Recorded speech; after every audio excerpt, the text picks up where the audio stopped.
चलिए, हाथ जोड़ लीजिए सभी। नमो अर्हन्ताणं, नमो सिद्धाणं, नमो आयर्याणं, नमो वज्रायाणं, नमो लोवे सवसाहूणम्। अभी तक हमने देव स्तुति और पाप वाला पाठ ये पढ़ लिया है, और हमने उसको रिवीजन भी कर लिया है अभी पाप वाले पाठ का, कि पाप पांच होते हैं। कौन कौन से? हिंसा, झूठ, चोरी, कुशील और परिग्रह। ठीक है, सबकी परिभाषाएं भी आपको याद है कि किसे क्या कहते हैं। अब पाप वाले पाठ के बाद में आपके भाग में पाठ है कषाय का। ठीक है, तो अब हम आज कषाय क्या है, कषाय कितनी होती है, वो सब चीजें देखेंगे। कषाय कहते किसे है, वो सब चीजें। सबसे पहले उसमें भी जैसे अभी तक हम देख रहे हैं ना, पाठ में कैसा होता है, आप यदि पुस्तक में पीडीएफ में देखेंगे तो एक कन्वर्सेशन में बातें हो रही है ना। दो मित्र है, या माता पिता है, या पुत्र और माता है, ऐसे। तो ऐसे ही यहाँ पर भी दो मित्र है, उनके बीच में एक संवाद चल रहा है। तो क्या होता है, सबसे पहला प्रश्न अभी तक हमने जो पढ़ा, और अब यहाँ पे एक जो बालक है वो अपने मित्र को प्रश्न करता है कि भाई, हमने तो यही पढ़ा है कि आत्मा मात्र जानता देखता है। ठीक है, तो आप ये कैसे कह सकते हो कि आत्मा कषाय भी करता है? सोचिए, अभी हमने जीव वाले पाठ में क्या पढ़ा था कि आत्मा आत्मा का काम क्या है? मात्र जानना देखना। तो फिर जो ये कषाय हो रही है, जो ये पाप हो रहे हैं, वो भी हो रहे हैं, तो वो कैसे हुए हैं? सोचिए, कनिष्का जी, चंदन जी, बताइए। है ना, वो भी तो आत्मा में ही हो रहे हैं ना, वो जो भाव है वो भी तो आत्मा में ही हो रहे हैं। तो वो क्या आत्मा का काम है क्या वो चीजें करना? ऐसा उसका प्रश्न है। यदि आपके सामने कोई ऐसा प्रश्न रखे कि आपने एक बार मुझे कहा कि आत्मा मात्र जानता देखता है, और आप अब जो भी ये पाप के पाठ हम पढ़ रहे हैं, कषाय का पाठ पढ़ रहे हैं, तो उसमें हम पढ़ रहे हैं कि ये जो पाप आदि है, ये कषाय है, ये आत्मा कर रहा है। तो कहाँ तक ये बात सही है? बोलिए, आत्मा कर रहा है क्या ये सब चीजें? नहीं कर रहा। तो कैसे नहीं कर रहा? तो हमें उसका आंसर पता होना चाहिए। पता होना चाहिए या नहीं? तो ये जो सब चीजें है ना, जो हमने क्रोध, मान, अभी जो हम कषाय पढ़ेंगे, जो पाप हुए, वो सब चीजें क्यों होती है? और वो आत्मा का क्या है? स्वभाव नहीं है, विभाव है, ऐसा यहाँ पर कहा। ठीक है, देखिए हमने एक शुरुआत में ही पढ़ा था, स्वभाव विभाव, ऐसे दो भाव देखे थे हमने बीच में। जैसे तो यहाँ पे जी, कुछ बोलना है आपको? नहीं, सॉरी दी। नहीं नहीं, कुछ नहीं बोलना। ओके, तो क्या है, जो अभी ये जो कषाय हम देख रहे हैं, वो आत्मा का क्या है? विभाव है। अब विभाव अर्थात क्या? कि आत्मा को जो स्वभाव है, उससे विपरीत भाव। ठीक है, आत्मा का स्वभाव क्या है? जानना देखना, यह आत्मा का स्वभाव है। और इससे विपरीत जब भाव होते हैं, अर्थात क्या, जो ये हमारे लालच का भाव होना, या इत्यादि जो भी हमारे पाप के पाप रूपी भाव होते हैं, तो वो सब क्या कहलाते हैं? विभाव कहलाते हैं। अर्थात हम सीधी भाषा में देखें तो जो हमारा स्वभाव नहीं है, वो स्वभाव को छोड़कर बाकी सारी चीजें क्या है हमारे लिए? विभाव है। ठीक है, अब उसमें तो ये विभाव है, तो विभाव क्या, किस कारण विभाव उत्पन्न होगा? तो वहां दो टर्म्स आते हैं, राग और द्वेष। इसके माध्यम से ही विभाव उत्पन्न होगा। जब हम अब ये राग और द्वेष, आखिर ये चीजें है क्या? तो राग अर्थात क्या? कि किसी वस्तु को इष्ट जानकर, मतलब अच्छा देखकर उसको चाहने की इच्छा, मतलब हमें वो चीज चाहिए, ऐसी इच्छा करना, वो क्या कहलाता है? राग। और किसी चीज को बुरा जानकर उसे दूर करने की इच्छा होना, वो क्या कहलाता है? द्वेष। ठीक है, तो ये राग और द्वेष, ये सबको समझ में आया कि राग क्या है और द्वेष क्या है? राग अर्थात अच्छा लगना। ठीक है, इतना भी हम और इजी देखें तो राग अर्थात क्या? अच्छा लगना। और द्वेष अर्थात क्या? बुरा लगना। तो हम बुरी चीज को क्या करते हैं? अपने से दूर करते हैं। तो बुरा लगा और हमने दूर किया, तो वो क्या हो जाएगा? द्वेष। और अच्छी चीजों को क्या करते हैं? हम अपने पास रखते हैं। तो अच्छा जानकर उसे अपने पास रखने की इच्छा, मतलब उसे प्राप्त करने की इच्छा, वो क्या कहलाएगा? राग। ठीक है, और इस राग द्वेष के कारण ही ये विभाव जब हमारे में उत्पन्न होते हैं तभी क्या होती है, कषाय होती है, कषाय उत्पन्न होती है। तो अब ये कषाय उत्पन्न होती है, कषाय कषाय हम शुरुआत से ही पढ़ रहे हैं, पाठ का नाम भी कषाय है। तो आखिर कषाय कहते किसे है? आप में से किसी को याद है कषाय किसे कहते हैं? कोई बताएगा? चलो हम देखते हैं फिर कषाय किसे कहते हैं। जो आत्मा को कसे अर्थात दुख दे उसे कषाय कहते हैं। ठीक है, कितनी एक लाइन में हमने बात कह दी। अब यहां पर हमने कहा आत्मा को कसे, कसे अर्थात क्या, रस्सी से बांधना है क्या, कि हम बिल्कुल रस्सी से बांध के उसे कस दे आत्मा को, ऐसी वाला कसना है क्या? तो नहीं, वहां पे क्या बताया कि आत्मा को कसे अर्थात क्या, कि दुख दे, अर्थात क्या, जो उसका स्वभाव नहीं है वो चीज स्वभाव को छोड़कर विभाव जो भाव है वो करे, तो क्या होगा, दुख उत्पन्न होगा ना। अब यदि हम चोरी करेंगे, ठीक है, चोरी करी या कुछ हमने गुस्सा किया, तो क्या होता है, हम कर तो देते हैं, बाद में हमें भी बुरा लगता है या नहीं लगता है, या उस कारण हमें भी पनिशमेंट मिलती है या नहीं मिलती है, तो बुरा लगता है फिर। तो उस वो जो कार्य हम कर रहे हैं, पाप आदि कार्य कर रहे हैं, उसके कारण क्या हो रहा है, हमें दुख हो रहा है। वैसे ही बात यहाँ कह रहे हैं कि जो आत्मा को कसे अर्थात क्या, दुख दे, उसे क्या कहते हैं, कषाय कहते हैं। अब जैसे हमने 5 पाप देखे थे, वैसे कषाय कितनी होती है, तो कषाय 4 होती है। ठीक है, कषाय कितनी होती है आस्था? चार। कषाय 4 होती है। कौन कौन सी? क्रोध, क्रोध, मान, मान, माया, हाँ लोभ। बोलिए कनिष्क जी। बहुत बढ़िया। क्रोध, मान, माया और लोभ। ठीक है, चंदन जी, ज्योति जी, आप लोगों को नाम याद हुए? क्रोध, मान, माया और लोभ। चंदन जी बोलिए एक बार 4 नाम, कौन कौन से? क्रोध, मान, माया और लोभ। आस्था? क्रोध, मान, माया, लोभ। ज्योति जी? क्रोध, मान, माया, लोभ। बहुत बढ़िया, है ना। सभी को इन नाम याद हो गए अब बिल्कुल, कि कितनी कषाय होती है, 4 कषाय होती है। कौन कौन सी? तो क्रोध, मान, माया, लोभ। ठीक है, अब हम एक एक को देखते हुए चलते हैं कि क्रोध किसे कहते हैं। देखिए बहुत सरल सरल परिभाषाएं हैं इनकी। क्रोध किसे कहते हैं, सभी को पता है, अरे क्रोध मत करो, क्रोध मत करो। क्रोध अर्थात क्या होता है, गुस्सा। ठीक है, एक शब्द में कहे तो क्रोध अर्थात गुस्सा, कि क्या, गुस्सा करने को ही क्या कहते हैं, क्रोध कहते हैं। ठीक है, अब क्या होता है कि कोई हमें परेशान करे तो क्या हो जाता है, तुरंत हमें गुस्सा आ जाता है। पर वो गुस्सा कंटिन्यू हमारे साथ में रहता है क्या, आत्मा के स्वभाव रूप रहता है क्या? नहीं, वो आता है और चला जाता है। ठीक है, तो जो चीज आकर चली जाए वो स्वभाव हो सकती है क्या? नहीं, तो वो क्या कहलाता है, विभाव कहलाता है। ठीक है, अभी और अच्छे से कंसेप्ट क्लियर हो रहा है, स्वभाव और विभाव अर्थात क्या, कि जो चीज हमारे पास में बनी रहे, कांस्टेंट रहे, है ना, हमेशा, वो कहलाता है स्वभाव। कैसा, जैसे शक्कर में मीठापन, है ना, नमक में खारापन, ये कभी कोई निकाल सकता है क्या? नहीं, तो ये क्या कहलाता है, स्वभाव कहलाता है। ठीक है, चलिए, तो क्रोध अर्थात हमने क्या देखा, गुस्सा, गुस्से को ही क्या कहते हैं, क्रोध कहते हैं। ठीक है, अब दूसरा क्या था हमारा, क्रोध, मान।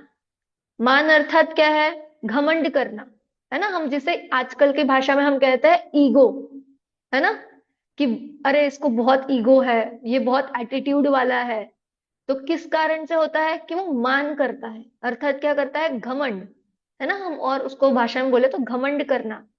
किस चीज का घमंड करना, कि अरे मुझे तो सब आता है, या मैं क्लास का टॉपर हूं, या इस चीज में मैं सबसे बेस्ट हूं, मेरे जैसा तो कोई कर ही नहीं सकता। ऐसी जब चीजें आ जाती है ना, तो वो क्या कहलाता है, घमंड, मान कहलाता है। यदि हम किसी को, ऐसा होता है ना, कभी हम किसी व्यक्ति को उठाकर स्टेज पे बिठा दे तो उसे क्या होता है, अरे मेरा सम्मान किया गया, मैं बड़ा हूं, तो क्या हो जाता है, मान हो जाता है, हम फूल जाते हैं। तो वो चीजें क्या कहलाती है, मान। समझा, क्रोध क्या होता है, गुस्से को ही क्रोध कहते हैं, और मान अर्थात क्या, घमंड। ठीक है, अब तीसरा क्या था हमारा? माया। माया किसे कहते हैं? छल कपट को ही माया कहते हैं। ठीक है। अब छल कपट अर्थात क्या? बोलिए। छल कपट अर्थात कैसा? सोचिए। किसी से कुछ करवा लेना, उन्हें प्रॉपर इंफॉर्मेशन नहीं देके अपना काम निकलवा लिया। हाँ, बोल सकता है ना, ऐसा कह सकते हैं कि क्या, कि बोलते हैं ना कि अपना काम निकलवा कर ले लेना बस। सामने वाले को नहीं पता, हमने थोड़ा सा झूठ बोलकर या चीजें को ऐसा कर कर हमने अपना काम निकलवा लिया, तो क्या उसके पीछे हमारी क्या थी? मायाचारी थी कि बस मैं अपना काम निकाल लूं उससे, है ना। तो ऐसे ही, या क्या, कि कभी कुछ चीजें होती है ना कि अरे इसको ऐसा बड़ा क्यों दे दिया, मुझे इतना छोटा दिया है। कुछ चीजें होती है तो ऐसा कि इसको ऐसा कैसे मिल गया, ये चीजें जो मन में छल कपट के जो भाव आते हैं ना कि वो चीज मुझे मिलनी चाहिए थी, ये सब सब जो चीजें होती है, तो ये क्या कहलाता है? ये सब चीजें क्या कहलाती है? छल कपट अर्थात क्या? माया। देखिए, हम एक एक शब्द में कषायों को समझ रहे हैं, है ना। क्रोध अर्थात गुस्सा। आपको बहुत सरल और अच्छे तरीके से ये याद रहना चाहिए। अगले क्लास में किसी से भी पूछा तो बिल्कुल सबको आंसर आना चाहिए कि क्या क्रोध अर्थात क्या? गुस्सा। गुस्सा करने को ही क्या कहते हैं? क्रोध कहते हैं। मान किसे कहते हैं? तो घमंड को ही मान कहते हैं। और माया किसे कहते हैं? तो छल कपट करने को ही माया कहते हैं। और चौथा नाम क्या था? आस्था। चौथा लोभ। कौन सा था? चौथी कषाय? लोभ। हाँ, लोभ। अब लोभ अर्थात क्या? लालच। कि किसी वस्तु, हाँ, लालच।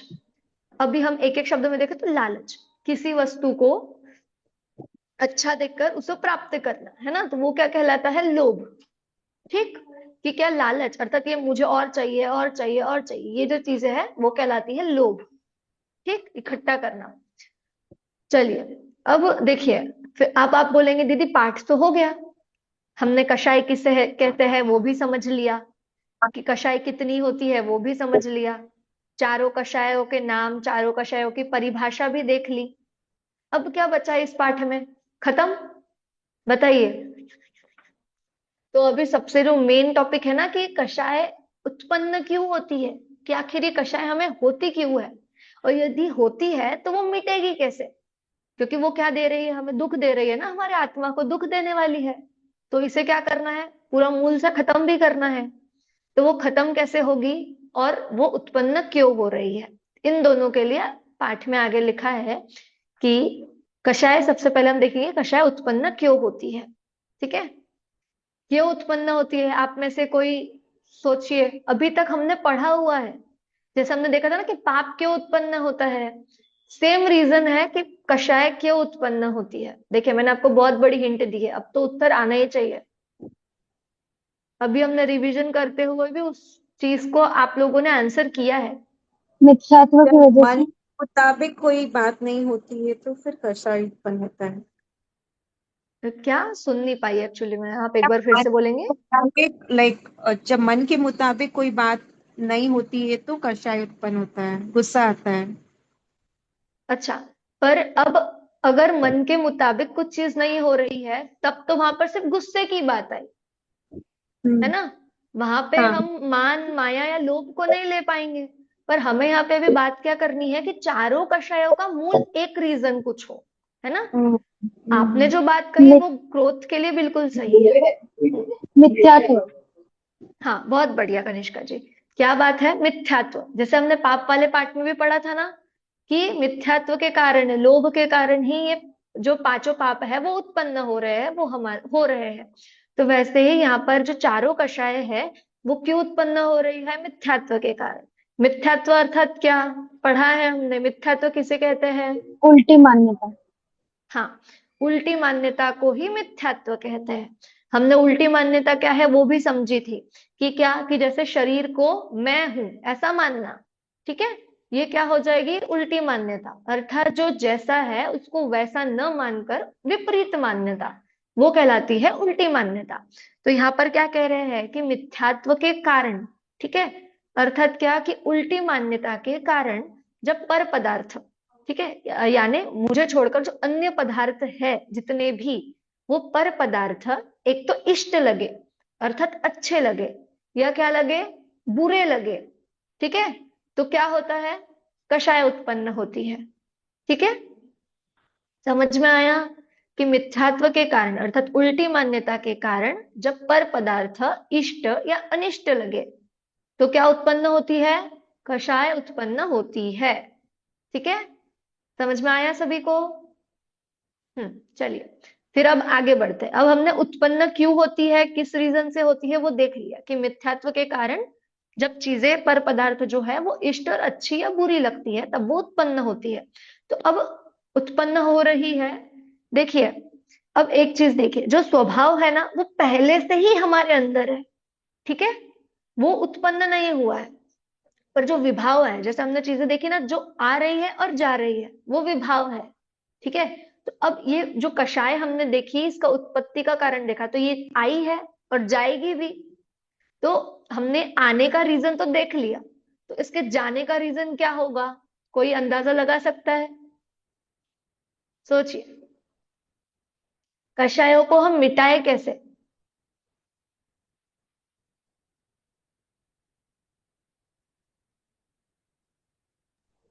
जो जैसा है वैसा उसको मानकर आगे बढ़ना, और फिर हम मिथ्यात्व को भी मिटा सकते हैं। अगर उल्टा मानेंगे नहीं तो ये सारी चीजों की तरफ भागेंगे ही नहीं। हाँ, चलिए मैं आपको थोड़ा और उसके पास लेके जाती हूँ। ठीक है, जो जैसा है उसको वैसा मानना, आपने ये उत्तर दिया, तो हम ये कैसे मानेंगे, हमें कैसे ये चीजें पता चलेगी कि जो ये चीजें है वो सही है, वो किसके थ्रू हमें पता चलेगा?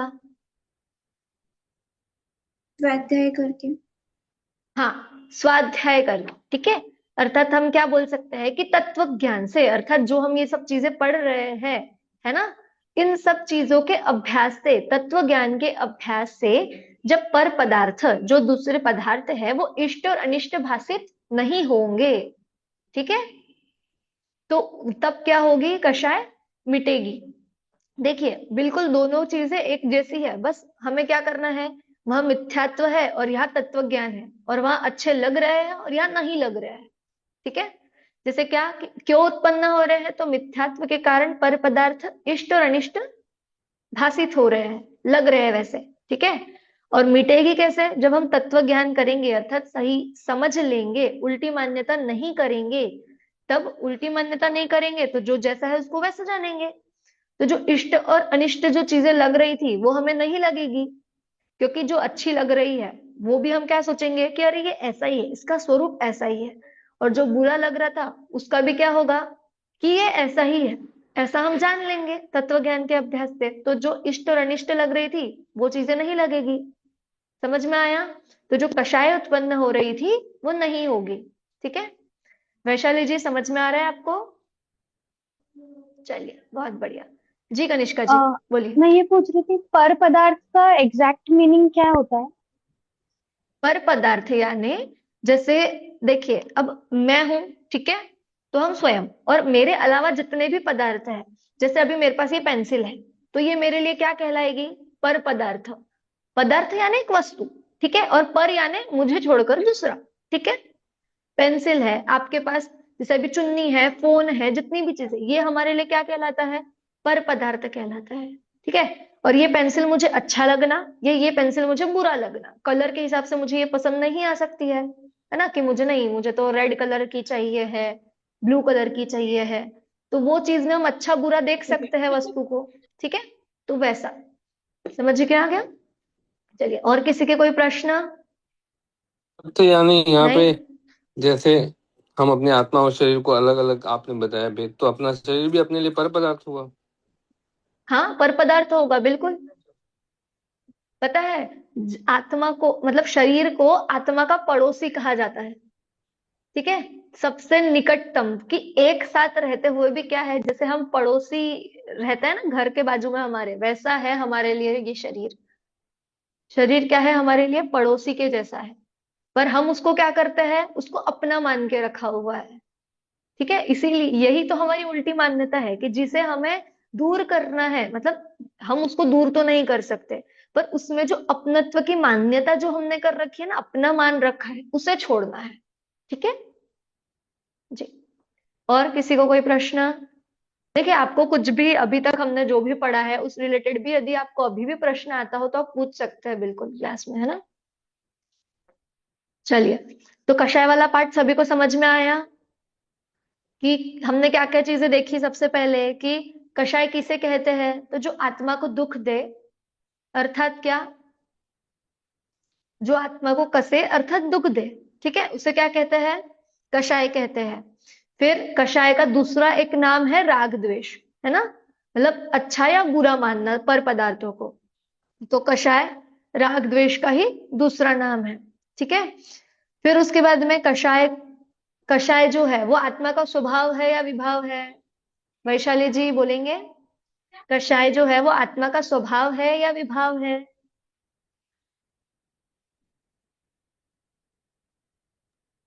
विभाव है। हाँ, बहुत बढ़िया। क्या है, जो कषाय है वो आत्मा का क्या है, विभाव है, स्वभाव नहीं है। तो आत्मा का स्वभाव क्या है फिर, चंदन जी? आस्था, आत्मा का स्वभाव क्या है? जानना देखना। हाँ, आत्मा का स्वभाव क्या है, जानना देखना, और ये कषाय आदि जो चीजें हैं वो क्या है, विभाव है। अब फटाफट चारों कषायों की परिभाषा। क्रोध किसे कहते हैं? गुस्सा, गुस्सा, हाँ, गुस्से को क्रोध कहते हैं, है ना। मान किसे कहते हैं? अपने आप को या अपनी किसी वस्तु को सर्वश्रेष्ठ मानना। हाँ, घमंड को, मतलब ये जो आपने सब चीजें बोली वो चीजें क्या कहलाती है, घमंड करना, है ना। एक कि मैं बड़ा हूं ऐसा घमंड करना, वो क्या कहलाता है, मान। ठीक है, मायाचारी, माया, छल कपट को। हाँ, छल कपट को ही माया कहते हैं। और लोभ, लालच। हाँ, लालच को लोभ कहते हैं। अब ये कषाय उत्पन्न क्यों होती है? वैशाली जी बोलेंगे आप?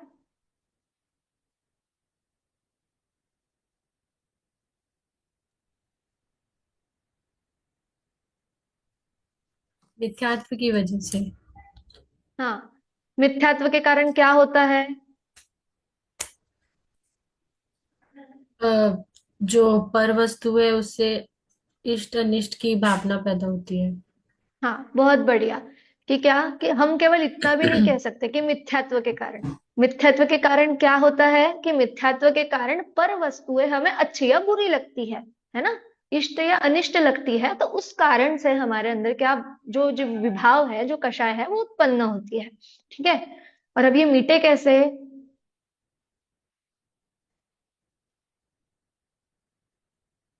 चंदन जी बोलेंगे आप? भेद विज्ञान से। हाँ, बहुत बढ़िया। कि क्या, भेद विज्ञान तत्व से से। अर्थात तत्व, हाँ, तत्व ज्ञान से जब हम पर पदार्थों को इष्ट और अनिष्ट नहीं देखेंगे, है ना, वो वैसे भाषित नहीं होंगे। क्यों? क्योंकि हमें जो जैसा है वैसा उसका ज्ञान हो जाएगा तत्व ज्ञान से। तो फिर क्या होगा कि इष्ट अनिष्ट भाषित नहीं होंगे, तो जो इष्ट अनिष्ट भाषित होने से जो कषाय उत्पन्न हो रही थी वो नहीं होगी। ठीक है, तो इस तरह से अभी हमने कषाय वाला पाठ देखा।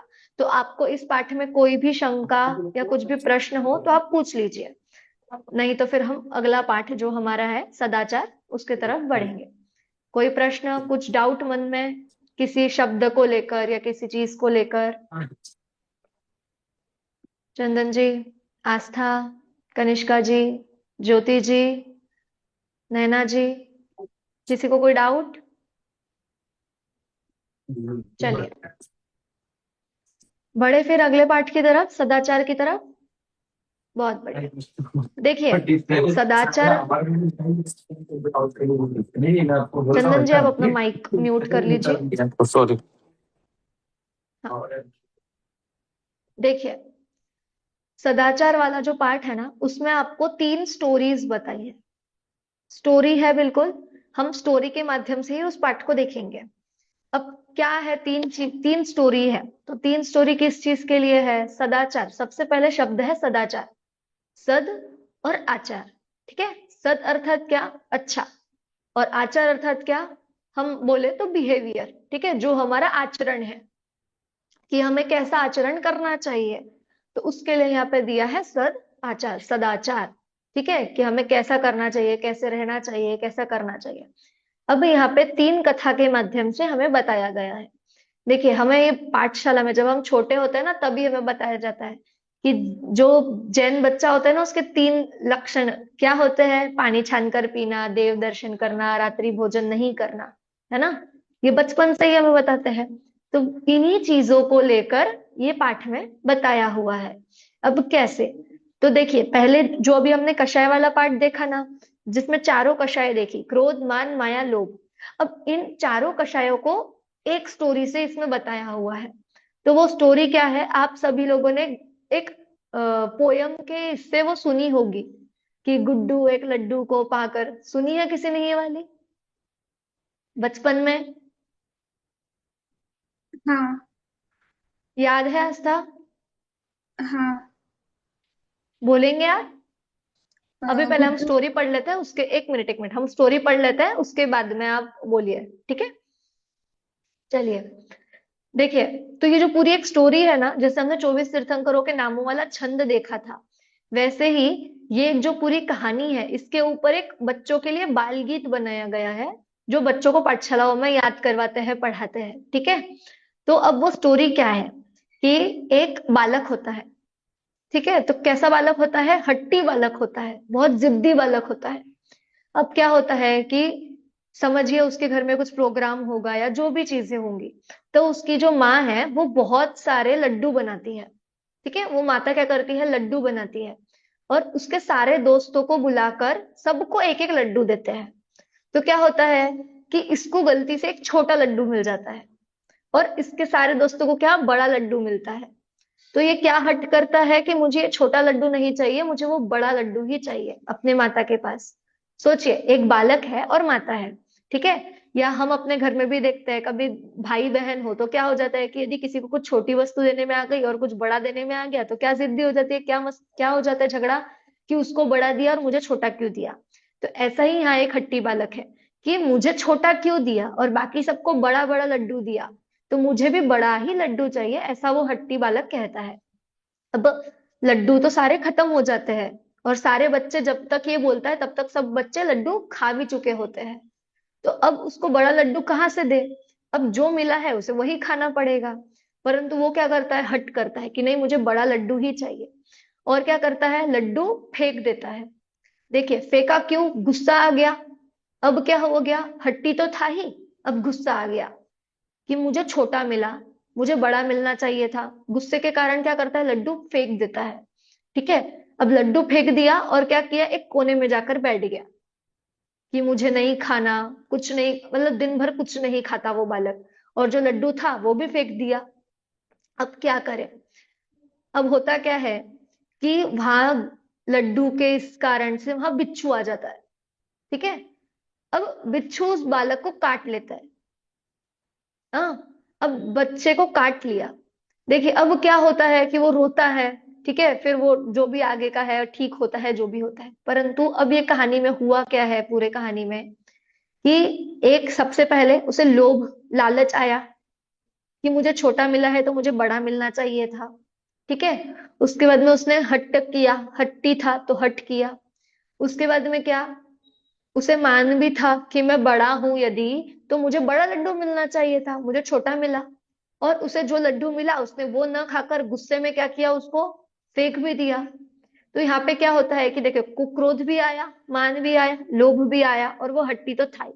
अब उसके कारण क्या हुआ? ना उसे लड्डू खाने को मिला, ऊपर से बिच्छू और काट खाया, है कि नहीं। तो क्या होता है कि इन कषायों के कारण क्या होता है? हमें दुख ही मिलता है। अर्थात जैसे उस बालक को बिच्छू काट गया ना, वो वहां पर दुख का एक हमें साइन बता रहा है कि ये जो चारों कषाय, यदि हम चारों में से कुछ एक भी करें तो हमें क्या होगा? दुख ही मिलेगा, है ना। वरना वो चुपचाप लड्डू खा लेता तो कुछ होता क्या? इतनी बड़ी कहानी होती क्या? नहीं होती। परंतु क्या, उसने गुस्सा भी किया, लोभ भी किया, तो उस कारण से क्या हुआ? उसे दुख की ही प्राप्ति हुई। ऐसे ही इस कथा के माध्यम से हमें समझाया तो यहाँ पे सदाचरण क्या है कि जो जैसा मिले उसे स्वीकार करना है ना। यदि हम कषाय करेंगे तो हमें दुख ही मिलेगा, ऐसा इस कथा से हमें मतलब एक समरी या हम मॉरल जिसे कहते हैं वो मिलता है। ठीक है, तो इसके ऊपर एक बाल गीत है, आस्था सुनाओगे आप? हाँ, अ, गुड्डू एक लड्डू को पाकर रोने लगा कोने में जाकर, मेरा लड्डू छोटा भाई, बड़ा मिले तो खाओ, अ, खाओ भाई। खाए जाओ भाई।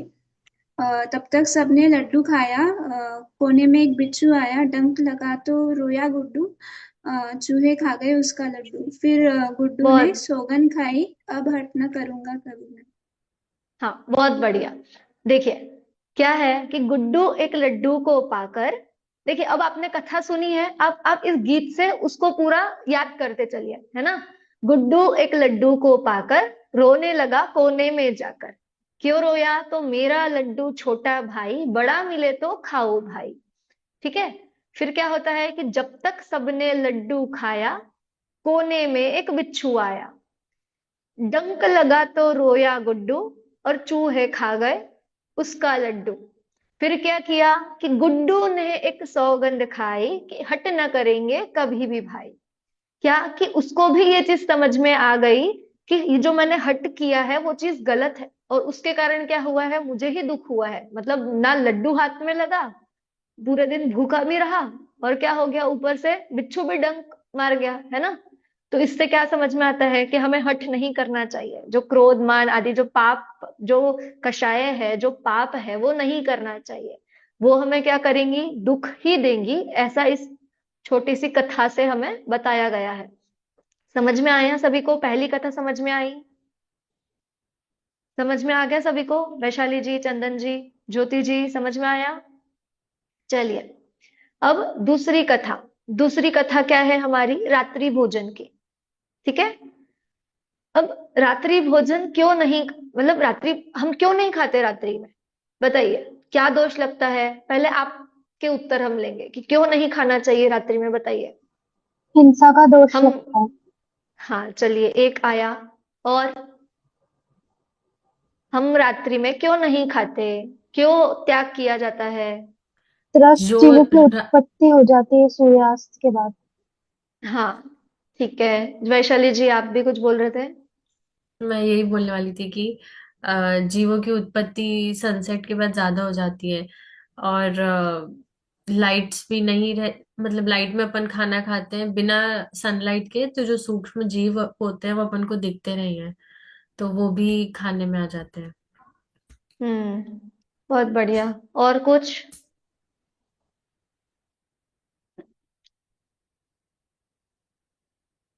और कोई रीजन? साइंटिफिक रीजंस भी हैं, वो हेल्थ के लिए भी अच्छा नहीं होता है। हम्म देखिए अभी हम यहाँ पे सारी बातें कर रहे हैं, आप वो भी बोल सकते हैं, क्योंकि अभी हमारा पॉइंट क्या है कि हम रात को क्यों नहीं खाते, तो उसमें फिर हम साइंटिफिक रीजन भी बोल सकते हैं। जो जो हिंसा वाला बात है वो तो मेन मैंडेटरी, वो तो है ही है, पर बाकी भी सारी जो चीजें आपको पता है आप बोल सकते हैं। डिनर के बाद, डिनर और स्लीपिंग टाइम में काफी डिफरेंस रहना चाहिए, इसलिए भी सजेस्ट किया जाता है कि सोने से काफी देर पहले, 5-6 घंटे पहले, अगर अपन सोते वक्त खाना खा के और उसके विद इन 30-40 मिनट्स अगर सो जाते हैं, तो वो डाइजेशन भी कंप्लीट नहीं होता है। हम्म चलिए, तो कुल मिला के जो थोड़े हमारे नॉर्मल जो रीजंस होते हैं वो सारी चीजें हमारे सामने यहाँ पर आ ही गई है। अब इन सब चीजों को हम एक कथा के रूप में देखते हैं, एक स्टोरी जो यहाँ पे बताई है। देखिए जैसे हम अभी तक कन्वर्सेशंस देख रहे थे ना, तो इस चैप्टर में क्या बताया पता है, एक स्कूल का व्यू है, पाठशाला का व्यू है, जिसमें एक टीचर बैठा हुआ है और एक एक बच्चा आकर अपनी अपनी एक स्टोरी बता रहा है। ठीक है, तो वैसे ही पहले बच्चे ने वो गुड्डू वाला जो लड्डू वाला था वो बताया। अब एक दूसरा बच्चा आकर ये रात्रि भोजन का, उसने जो चीजें देखी हुई है वो चीजें वहां पर बताता है। अब क्या होता है, क्या बताता है वो, कि देखिए अक्सर आपने देखा होगा रात में शादियां इत्यादि होती है, बारात इत्यादि, जो शादियों में खाना मतलब जो बुफे सिस्टम्स आजकल जो बहुत चलते हैं रात को अधिक होते हैं। ठीक है, विवाह आदि कार्यों में। तो उसमें क्या होता है कि ऐसा ही एक विवाह समारंभ अर्थात जो शादी का प्रोग्राम था वो चल रहा था। अब होता क्या है अचानक से कि वहां लाइट चली जाती है। ठीक है, अब जो खाना बन रहा होता है अंदर वो तो उनको बनाना ही है, क्योंकि इतने सारे लोग आए हुए हैं, वो क्या खाएंगे। तो उनको तो जैसे तैसे खाना कंप्लीट करना है बना के। तो वहां होता क्या है कि जो सब्जी होती है ना, उस सब्जी में सांप गिर जाता है। ठीक है, अब बाहर होती है शादियां एक्चुअली लॉन वगैरह ऐसे में, या कुछ भी चीजें हो हम सोचे जैसे, तो कहीं से कुछ सांप सांप ही क्यों ले हम, कुछ भी जो जहर वाला कीड़ा हो या कुछ भी हो, वो चीज गिर जाए अगर सब्जी में, ठीक है, तो क्या हो जाएगा, पूरा खाना कैसा होगा, जहर वाला हो जाएगा, जहरीला हो जाएगा। अब क्या होता है फिर कि उसके बाद में जब पंगत बैठती है, ठीक है, सब लोग जब खाना खाने बैठते हैं, तब क्या होता है कि कुछ 5-6 दोस्त होते हैं जो जैन होते हैं उस शादी में जाने वाले। तो वो क्या कहते हैं कि हम तो रात्रि भोजन नहीं करते। ठीक है, तो सब लोग क्या करते हैं, उनका मजाक उड़ाते हैं कि अरे कैसे लोग हो तुम लोग, अरे रात को नहीं खाते हो, फिर शादी में आने का मतलब क्या है, इत्यादि इत्यादि सभी चीजें। ठीक है, मतलब उनका मजाक उड़ाते हैं। तो कि कैसा कि तुम्हारे तो ऐसे ही सब चोचले हैं, इत्यादि जो भी चीजें हैं, इतने नाटक करते हो, ये नहीं खाना है, वो नहीं खाना है, रात को नहीं खाना है, इतने टाइम तक ही खाना है, ऐसे सब चीजें। पर क्या वो लोग गुस्सा नहीं करते हुए शांति से उस चीज को बोलते हैं कि भाई हम लोग रात को नहीं खाते, तुमको खाना है तो तुम लोग खा ही रहे हो तो खाओ, हम उसमें कुछ मना नहीं कर रहे हैं अभी तुम लोगों को। तो क्या होता है, सभी लोग खाते हैं। ठीक है, इन 5-6 लोगों को छोड़कर सभी लोग खाना खाने के लिए बैठ जाते हैं। अब होता क्या है कि उस सब्जी में तो क्या गिरा था, सांप गिरा हुआ था, जहर फैला हुआ था। तो धीरे धीरे एक एक करके सभी लोग बेहोश होने लग जाते हैं।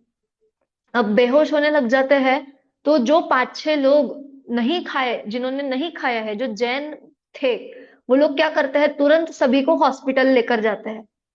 ठीक है, अब हॉस्पिटल लेकर जाने के बाद में जब लोगों को होश आता है, तो वो लोग बोलते हैं कि भाई अगर तुम लोग भी हमारे साथ खाना खा लेते तो आज वहां पर कोई बच पाता क्या, बताइए। अगर वो 5-6 लोग जिन्होंने नहीं खाया, रात्रि भोजन नहीं किया, वो भी यदि रात्रि भोजन करते तो वहां कोई बच पाता क्या, नहीं बच पाता। पर वो 5-6 लोग रात्रि भोजन नहीं करते थे, उस कारण वो उस चीज से बच गए। ये सब चीजें देखकर जो वहां पर अन्य भी लोग थे, उन्होंने भी रात्रि भोजन का क्या लिया, नियम लिया।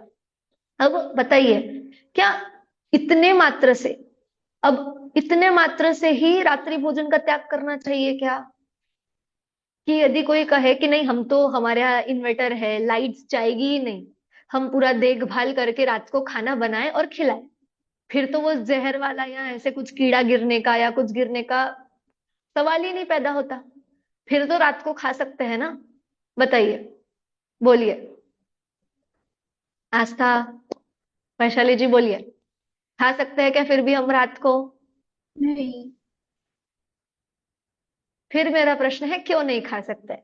अभी इतनी हमने कथा पढ़ी, ठीक है, स्टोरी देखिए कि जिसमें ऐसा सब कुछ हुआ है कि वो लोगों ने रात्रि भोजन किया, उनको तकलीफ हुई, है ना। अब यहाँ प्रश्न होना चाहिए कि ठीक है ना, हम देखभाल करके, चलो वहां तो लाइट चले गई थी, दूसरे लोग थे बनाने वाले, तो गलती हो गई, कुछ गिर गया, पर हम जब खुद बनाएंगे, अच्छे लाइट में प्रकाश में बनाएंगे, तो ऐसी कुछ भूल होगी नहीं, तो फिर क्या प्रॉब्लम है रात को खाने में। नहीं, तो इतने इसका सूक्ष्म जीव होते हैं जो अपनी आंखों से दिखाई नहीं देते हैं और वो खाने में गिर जाते हैं।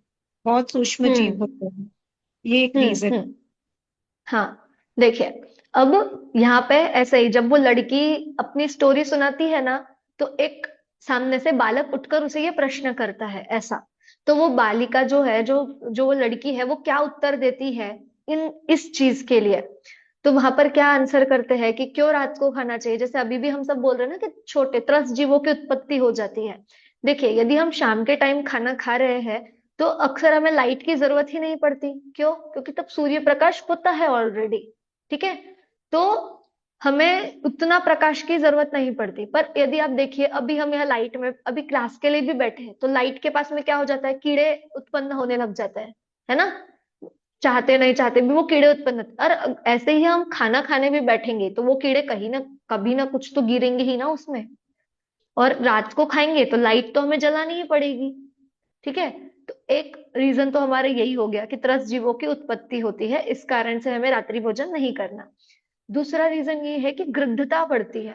अर्थात जैसे जो राजसिक तामसिक जो चीजें होती है ना, जो तेल वाली होती है, जैसे जो आलू प्याज हम लोग क्यों नहीं खाते हैं, ये सब चीजें जो होती है, तो वैसे ही रात्रि भोजन में भी एक हम रीजन ले सकते हैं कि भाई हमारा डाइजेशन पूरा नहीं हो पाता, उतना टाइम लगता है चीजों को पचने में, वो सब चीजें हम ले सकते हैं। बाकी ये कि गृद्धता बढ़ जाती है। ठीक है। उसके बाद में और चीजें क्या है कि जब हम कुछ पढ़ने जाते हैं या कुछ करने जाते हैं तो कुछ हमसे होता नहीं है, फिर आलस, रात को खाने से अधिक आलस भी पैदा होता है। ठीक है। आप यदि ज्यादा लेट खाएंगे या करेंगे तो आपको बहुत ज्यादा आलस पैदा हो जाएगा। ठीक है। इस कारण भी हम रात्रि भोजन नहीं करते। और यदि कहे तो देखिए हम कह मतलब ऐसा कहते हैं कि रात्रि में भोजन करना अर्थात मांस खाने जैसा पाप लगता है। ठीक है। इसीलिए रात्रि भोजन और यहाँ तक कि संध्या के बाद रात्रि में पानी भी नहीं पीना चाहिए, ऐसा भी कहते हैं, है ना। तो क्योंकि वहां पे भी ऐसा कहा जाता है कि पानी पीने में रक्तपान का दोष लगता है और खाने में तो सीधा मांस खाने का दोष लगता है, इसीलिए रात्रि भोजन का हम त्याग करते हैं। ठीक है। चलिए, ये हुई हमारी दूसरी कहानी। इसमें से किसी को कोई प्रश्न? आस्था, कनिष्का जी,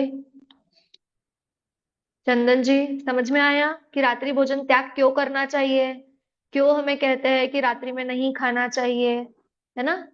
और पहली कहानी में हमने क्या देखा था कि हटे नहीं करना चाहिए, क्रोध नहीं करना चाहिए। क्यों? क्योंकि उसके कारण क्या होगा, हमें दुख ही मिलेगा। ठीक है। समझ में आया सभी को दोनों कहानियों में से हमें क्या सीख ग्रहण करनी है?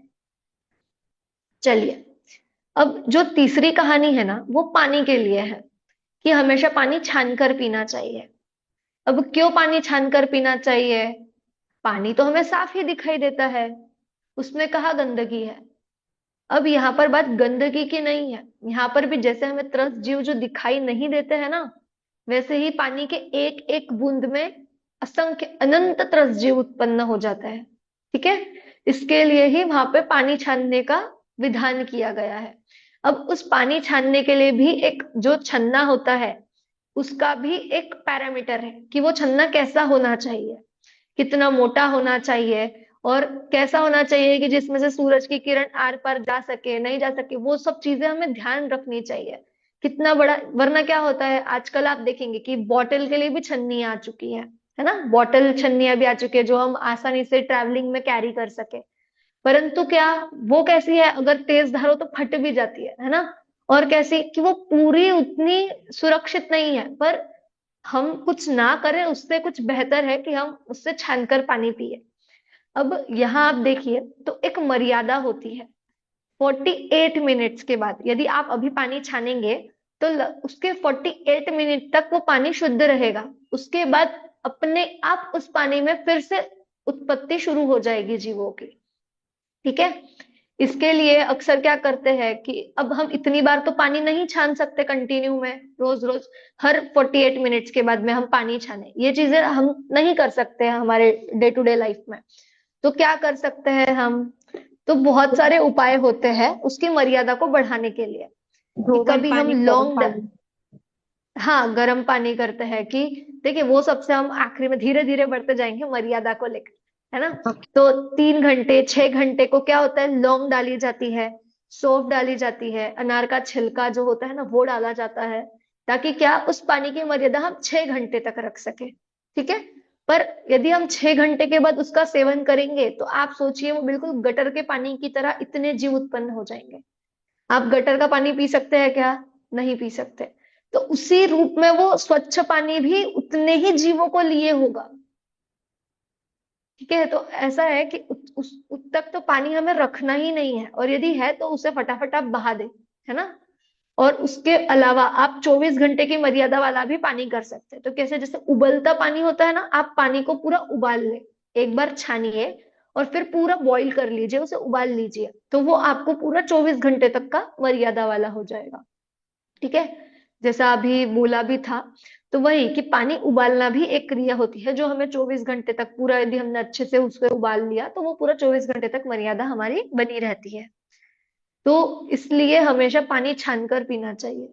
उसमें यही है कि हमें वो दिखता बिल्कुल साफ स्वच्छ पानी है, पर आप सोचिए, आप यदि होटल वगैरह में गए और वहां पे वो ऐसे कैन में पानी, ड्रम में पानी रखा होता है और मग्गा होता है एक, लेकर आप पी लेंगे क्या वहां पे पानी? नहीं।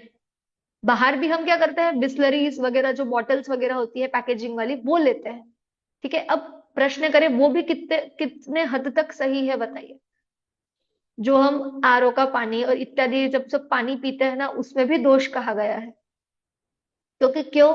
क्योंकि जो मशीन्स भी चलती है उसमें भी तो कितने जीवों का घात हो रहा है ना, हिंसा हो रही है। इसीलिए पहले क्या होता था, कुएं का पानी ही पीते थे लोग।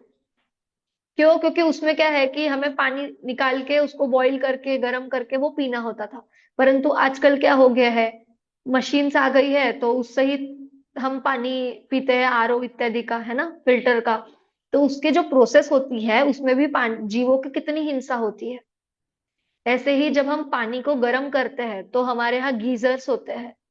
आपने कभी देखा है उस गीजर में आग जलती है? गर्म कैसे होगा पानी? आग से ही होगा।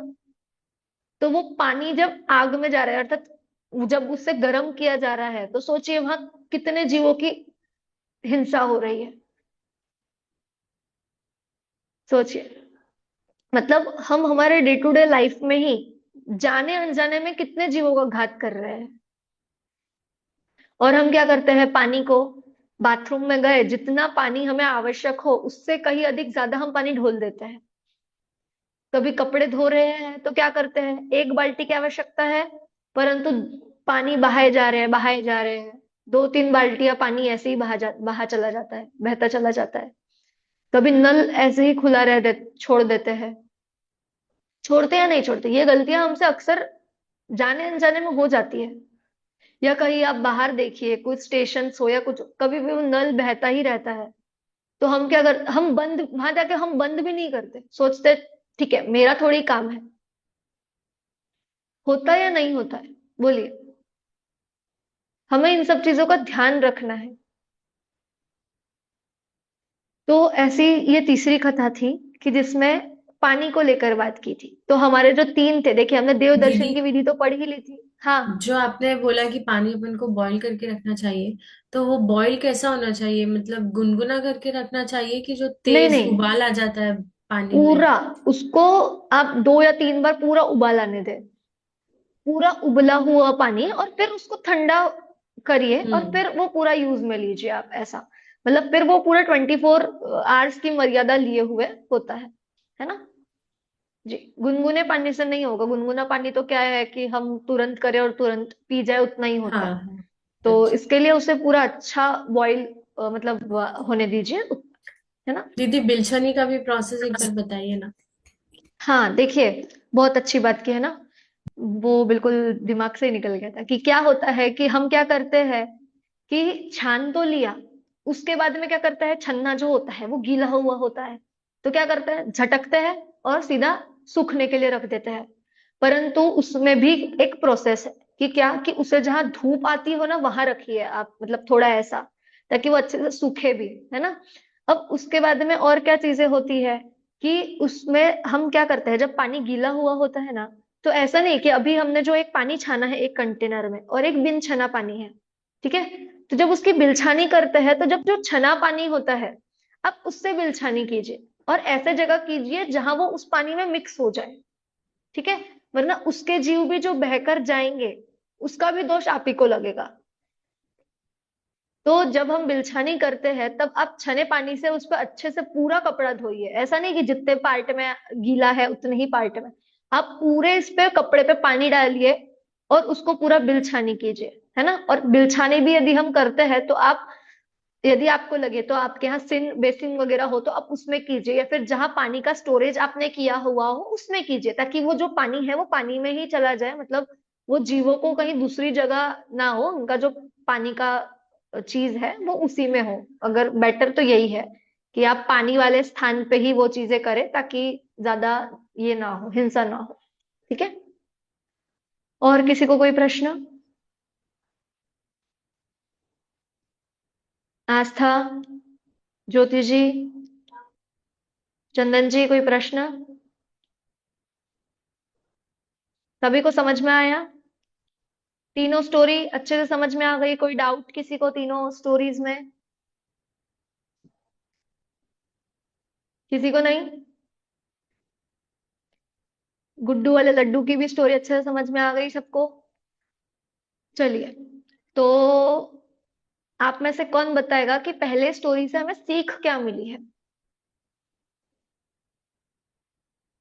हमने क्या सीखा? या सिर्फ कहानी सुनने के लिए तो नहीं सुनी ना हम लोगों ने, उस कहानी से हमने क्या सीखा? कौन हर्ट बताएगा? नहीं हर्ट नहीं करनी चाहिए। हाँ, हट नहीं करना चाहिए। और क्या सीखा? जो मिला उसमें मतलब सेटिस्फाई रहना चाहिए। ओके। और? कषायों का फल कभी भी अच्छा नहीं होता है। बहुत बढ़िया। और?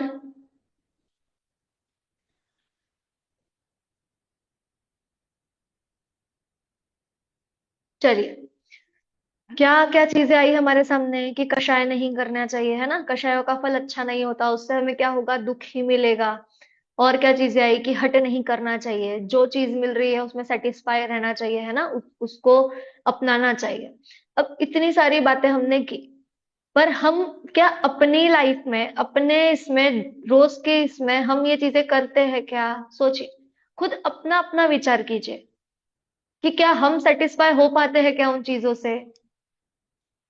हम भी तो कभी ना कभी किसी चीज के लिए जिद कर ही लेते हैं या नहीं करते हैं, बताइए? या अभी नहीं करते हैं बड़े होकर, तो बचपन में की होगी या नहीं की होगी, सोचिए। या आप अपने सामने किसी को ये चीज करते देखते हो, ये भी चीजें होती होगी, है ना? कभी किसी बच्चा हो तो चॉकलेट के लिए ही जिद कर लेगा, ना कोई बड़ी चीज, पर एक चॉकलेट के लिए ही जिद हो जाती है। और यदि ना दिलाओ तो वही चालू हो जाता है, रोना धोना, ये सब चीजें, है ना? तो ये सब क्या चीजें है कि हट नहीं करना चाहिए, ये सबसे पहली सीख है। उसके बाद में क्या है, वो क्रोध मान इत्यादि जो कषाय आदि है, ये सब भी नहीं करना चाहिए। अब देखिए, थोड़ा हम इसको और थोड़ा अच्छे से विचार करें, तो जो हमारा अब अगला पाठ आएगा इसके आगे, वो हमारा पाठ है गतियों का। ठीक है? यदि ये सब सारे आत्मा के विभाव है, ये स्वभाव नहीं है ऐसे आत्मा का, तो ये विभाव आता ही क्यों है ऐसे आत्मा में ऐसा? बहुत बढ़िया। देखिए, क्या प्रश्न आया है कि विभाव आता ही क्यों है? अब ये विभाव आता नहीं है, इसे हम ही तो बुलाते हैं। यदि आपको किसी ने मारा, शांत रहिए, सोचिए, क्रोध करना ही नहीं है। अगर हम क्रोध नहीं करेंगे तो क्यों आएगा ये विभाव? कषाय चल के क्यों आएगी? हम यदि वहां शांत रह गए तो आएगा ही नहीं ना, क्रोध ही नहीं आएगा। एक अभी कुछ, आप अगले क्लास तक ये कोशिश कीजिए, सभी लोग, हम सभी कोशिश करते हैं कि यदि कुछ बुरा हो हमारे साथ तो हम गुस्सा नहीं करेंगे। बताइए, लेते हैं सब चैलेंज 7 दिन का कि हम गुस्सा नहीं करेंगे? अपना अपना आप सब 7 दिन तक देखिए, अगली कक्षा में सबका रिव्यू लिया जाएगा कि क्या हुआ आपके साथ 7 दिन में, है ना? कि छोटी से छोटी चीज पे, घर पे यदि कोई, घर पे मम्मी पापा चिल्ला दे, भाई बहन झगड़ा हो जाए, या कुछ भी हो, किसी के साथ ऑफिस में कुछ चिक चिक हो जाए, या कुछ भी हो, हमें गुस्सा नहीं करना है। यदि कोई सामने से बोले तो उसे प्यार से समझाना है। क्या पता यदि वो चिढ़ा हुआ हो तो वो भी शांत हो जाए हमारे शांत चीज को देखकर। हो सकता है, नहीं हो सकता है। हम बोल तो सबको देते हैं कि प्यार से बात करो, प्यार से बात करो, पर जब हमारे ऊपर आती है तब हम चिढ़ जाते हैं कि अरे समझ में नहीं आता है क्या, ऐसा ये वो, हम खुद चिढ़ जाते हैं। तो हम 7 दिन का चैलेंज लेते हैं कि हम बिल्कुल शांति से बात करेंगे, कुछ भी चीज हो तो हम बिल्कुल शांति से बात करेंगे, हमारा ये बिल्कुल फोकस पे रहेगा, है ना? और यदि क्रोध आए तो एक ही चीज सोचना है कि जो ये क्रोधादि है ना, वो मेरे कुछ नहीं है। इसके लिए एक पंक्ति आती है, क्रोधादि मेरे कुछ नहीं, मैं एक ज्ञायक भाव हूं। ठीक है? यदि जब भी गुस्सा है तो बिल्कुल यही गाना मन में गुनगुनाना, यही पंक्ति गुनगुनाना, क्रोधादि मेरे कुछ नहीं, मैं एक ज्ञायक भाव हूँ। बताइए, इतना गाते गाते ही आपका गुस्सा शांत हो जाएगा। कि क्या, कि जो क्रोधादि है ये मेरे है ही नहीं। मैं क्या हूं, मैं एक ज्ञायक भाव हूं, मैं आत्मा हूं, बस। है ना। तो जो ये गुस्सा आया था वो अपने आप शांत हो जाएगा। तो चलिए, आपको आज से 7 दिन का आज नो होमवर्क, बस यही एक होमवर्क है कि हम सब चैलेंज लेंगे कि हम क्रोध, मान, माया, लोभ, हिंसा, झूठ, चोरी, कुशील, परिग्रह ये सबको कंट्रोल में रखेंगे। ना कुछ झूठ बोलेंगे 7 दिन, है ना। ना क्रोध करेंगे, ना मान करेंगे। इतनी चीजें हमें 7 दिन तक करनी है। और फिर 7 दिन के बाद में क्या होता है कि कुछ तो होगा कि कभी हमारे ऊपर किसी ने क्रोध किया और हम उसे बदले में शांति से आंसर करेंगे। तो क्या फील होता है एक अंदर से, हम अगले क्लास में वो बता पाएंगे कि मेरे साथ में ऐसा हुआ था कि किसी ने गुस्सा किया पर मैं वहां शांत रहा, तो शायद झगड़ा होने से बच जाए। कहीं होता है या नहीं होता है, हो सकता है। तो हम चीज ये देखेंगे, 7 दिन का टास्क हमारा, ठीक है। ये एक एक्टिविटी बेस्ड होमवर्क आप सभी के लिए है ना। चलिए, और किसी का कोई प्रश्न। तो चंदन जी, जो आपका प्रश्न था ना कि विभाव क्यों आते हैं, तो अब ये उपाय है उसको रोकने का, ठीक है, जो आपको 7 दिन तक फॉलो करना है। कि फिर आपको अच्छे से पता चल जाएगा कि आते हैं या हम लाते हैं, है ना। वो चीजें हमें पता चलेगी कि यदि हम चाहे तो हम उस विभाव को आने ही ना दे। जो हमारा स्वभाव है यदि हम उसको जान ले तो ये विभाव आएंगे ही नहीं। आए नहीं तो इन्हें भगाने की जरूरत भी नहीं पड़ेगी, है ना। चलिए, तो अभी बात थी हमारी कथाओं पे, ठीक है। तो पहली सबको समझ में आ गई, उससे क्या सीख मिली हमें कि हट नहीं करना चाहिए, क्रोध, मान, माया आदि ये नहीं करना चाहिए, कषाय, ठीक है। उससे क्या होगा, दुख ही मिलेगा। अब दुख मिलेगा तो जो अगला पार्ट है, देखिए मैं उसकी थोड़ी आपको पूर्व भूमिका की तरफ बढ़ते जा रहे हैं हम। अगला पार्ट है हमारा गतिया, ठीक है। अभी हमने क्या देख लिया, कषाय। हाँ जी, वैशाली जी बोलिए। दीदी, तो ये आपने कहा कि क्रोध आत्मा का स्वभाव नहीं है, तो क्या ये शरीर का स्वभाव है? क्या, 1 मिनट में सुन नहीं पाई। आ, आपने कहा कि क्रोध आत्मा का स्वभाव नहीं है, तो क्या ये शरीर का स्वभाव है? तो मतलब ये जनरेट कहाँ पे हो रहा है? आत्मा में जनरेट हो रहा है कि मतलब मैं थोड़ा कंफ्यूज हो रही हूँ हाँ इस हाँ, चीज मैं में। नहीं, मैं समझ गई आपका प्रश्न। हाँ। कि जैसे अब हम कह रहे हैं कि, जैसे कि हम कह रहे हैं कि जो ये आत्मा का विभाव है, ठीक है। 1 मिनट, हाँ।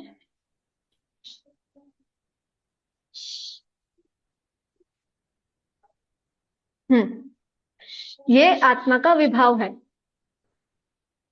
तो ये आत्मा का यदि विभाव है तो क्या हो रहा है कि वो आएगा और चला जाएगा, ठीक है। अब वो आ रहा है और जा रहा है, तो आपका प्रश्न ये है कि वो उत्पन्न कहाँ पे हो रहा है, ठीक है।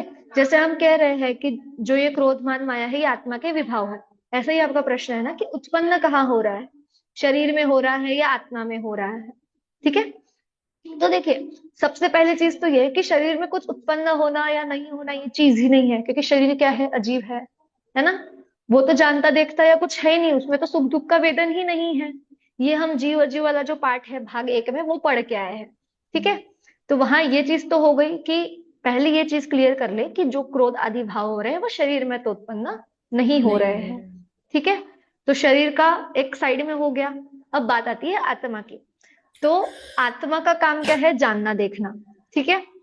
जो मूल उसका स्वभाव है, जो कभी भी हटने वाला नहीं है। वो सोया है तो भी उसे वो जानना देखना पना चल रहा है, जागा है, चल रहा है, फिर रहा है, कुछ भी कर रहा है, खाना पीना कुछ भी कर रहा है, तो वो जानना देखना उसका कांस्टेंट है, ठीक है। अब बात आती है जो ये क्रोध आदि आते हैं, ठीक है। तो ये क्रोध आदि भी क्यों हो रहे हैं, हमने देखा कि जब चीज हमें अच्छी लग रही है या बुरी लग रही है तब क्रोध उत्पन्न हो रहा है, मान हो रहा है, कषाय जो है वो हो रही है, ठीक है। तो अब विभाव क्यों हुआ कि जब मैंने किसी चीज को अच्छा देखा, ठीक है। तो जब जैसे अभी मेरे हाथ मेरे पास ये घड़ी है, ठीक है। अब क्या हुआ, मैंने पहले इस घड़ी को जाना कि ये घड़ी है, ठीक। जाना देखा, इसको समझा कि ये घड़ी है। फिर क्या, ये घड़ी मुझे अच्छी लगी, ठीक है। और फिर मैंने क्या किया, इसको लेने का लालच किया कि ये मेरे पास होनी चाहिए, ठीक। पर क्या होता है कि कुछ समय बाद ऐसा भी हो सकता है कि किसी और के हाथ में इससे अच्छी घड़ी देखकर मुझे अपनी घड़ी बुरी लगने लग जाए। हो सकते हैं, नहीं हो सकते हैं। तो दीदी यही सारे थॉट्स आत्मा रेगुलेट कर रही है? हाँ, मतलब ये सारी चीजें क्या हो रहा है कि देखिए, जितना भी हमारा सोचने का चीजें, जो विज्ञान की जो चीजें हो रही है, जहां हमारा नॉलेज काम कर रहा है, वो सारा काम आत्मा का है, ना कि शरीर का। है ना? जितना भी सब चीजें हम सोच रहे हैं, जान रहे हैं, इसके रिलेटेड जितनी भी चीजें हो रही है, वो सब आत्मा कंडक्ट कर रहा है। ठीक है? पर हम यही बात कर रहे हैं ना कि आत्मा भी यदि कंडक्ट कर रहा है, तो वो वहां पे चीजें कांस्टेंट कौन सी है, और जो जाने वाली चीजें हैं वो कौन सी है। ठीक है? तो जो जानना देखना अर्थात जो ज्ञान है, ठीक है, वो वहां पे कांस्टेंट है। पर जो ये कषाय आदि पाप आदि कार्य हो रहे हैं, वो क्या कर रहे हैं, आ रहे हैं और जा रहे हैं। तो इसलिए उन्हें विभाव कहा। जैसे भाव, जैसे हम देखिए, भाव है, भाव के दो, ठीक है, स्वभाव भी भाव है और विभाव भी भाव ही है। ठीक है? तो और ये जो भाव है वो कहाँ होते हैं, आत्मा में होते हैं। ठीक है? तो यही चीज है कि जो आपका प्रश्न है ना कि शरीर में या आत्मा में कहाँ कंडक्ट हो रहा है या कहाँ हो रहा है, तो हो तो आत्मा में ही रहे हैं, पर किस रूप में, विभाव के रूप में, स्वभाव रूप में वह नहीं है। ठीक है? और कुछ इसमें आपको डाउट है, अभी भी क्लियर नहीं हुआ हो तो आप पूछ हुआ सकते हो हैं। गया, हो गया, हो हुआ गया। पक्का? ओके, चलिए। और किसी को कोई डाउट? कनिष्का जी, कोई डाउट है? हाँ मतलब स्वभाव और विभाव तो मुझे समझा, लेकिन ऐसा होता है ना कि हम कहते हैं कि इसका तो स्वभाव ही क्रोधी है, स्वभाव ही हठी है। तो मतलब वो है एक्चुअली विभाव, बट हम उसे नहीं जानते, इसके लिए हम उसको स्वभाव कहते हैं। ऐसा ऐसा ही है ना? हाँ हाँ, देखिए बहुत अच्छा। देखिए, कभी कभी क्या होता है कि हम किसी को कह देते हैं कि कोई अपनी पर्सनैलिटी ऐसे बना के रखता है कि जो बहुत रूड हो, है ना, कि इसको देख के ही पता चल जाए कि अरे ये तो बहुत गुस्से वाला इंसान है। कभी कभी हम किसी की शक्ल देख के ही ये चीज बोल देते हैं कि अरे इससे थोड़ा संभल के बात करना, मेरे को बहुत गुस्से वाला इंसान लग रहा है। या कभी कोई ऐसा कि बहुत घमंडी इंसान है, इसको तो हमेशा ऑल टाइम जब भी देखो तब मैं बस यही पना चढ़ा रहता है, ऐसा। तो ये क्यों होता है? ये ऐसा नहीं है कि ये उस व्यक्ति का स्वभाव है। ठीक है? वो व्यक्ति हमेशा तो वैसा नहीं रहता है ना। यदि आप उसे एक टाइम पे यदि देख रहे हैं, तो हो सकता है वो गुस्से में हो, पर जब वो हमें अपने फैमिली के साथ रह रहा है या कभी उठते बैठते सोते, वो हर टाइम तो गुस्सा नहीं कर रहा ना। गुस्सा कब हो रहा है, जब चीज उसको अच्छी नहीं लगी। ठीक है? गुस्सा कब होता है, हम सामने वाले को अच्छा बुरा लगना उससे नहीं हम गुस्सा हो रहे। अगर आप मेरे पास कुछ चीज को लेकर आई कि ठीक है, किसी टॉपिक को लेकर आए, और किसी सबको ऐसा लगता हो कि मैं बहुत गुस्से वाली हूँ, पर कब मैं कब गुस्सा होऊंगी, जब आपकी कोई चीज मुझे अच्छी नहीं लगेगी तब मैं गुस्सा होऊंगी। ठीक है? ऐसा नहीं है कि जो भी आए मुझे उसकी बात अच्छी ही नहीं लग रही हो। अगर कोई व्यक्ति आए, जैसे अब वैशाली जी आए, ठीक है, और मेरे को उनकी बात अच्छी लग रही है, तो मैं उनको अच्छा भी बोलूंगी। है ना? तो ऐसा नहीं है कि कोई भी व्यक्ति स्वभाव से गुस्से वाला हो या मानी हो, ऐसा बिल्कुल भी नहीं है। ये क्या होता है, जब उस व्यक्ति को हम प्रतिष्ठा देते जाते हैं, तो उस समय उसे मान बढ़ता जाता है ना, उस समय के लिए। और ऐसा ही है गुस्से के लिए भी, कि यदि उसे हमारी चीज नहीं पसंद आ रही है, हमारा जो पॉइंट है वो उसे अच्छा नहीं लग रहा है, तो वो गुस्सा करेगा। ऑब्वियसली ये चीज एक होती है, ह्यूमन, हम नेचर बोल सकते हैं कि यदि नहीं पसंद आ रही है, जैसे हमने देखा ही कि वो उसकी उल्टी मान्यता है, जो हमारी चीजों को इष्ट और अनिष्ट में, मतलब अच्छा या बुरा, राग और द्वेष में उसको डिफरेंशिएट कर रहा है, और उसका वो रूप गुस्से के रूप में, मान के रूप में, वो आदि चीजों में निकल रहा है ना? ठीक है, समझ में आया? ठीक है। और कुछ? देखिए, ऐसे आपके मन में और भी कुछ डाउट्स हो तो आप पूछ सकते हैं, क्योंकि क्या कि जब तक हमें विषय अच्छे से क्लियर नहीं होगा ना, तब तक हम आगे आगे बढ़ते जाएंगे तो उससे भी कोई मतलब नहीं है ना?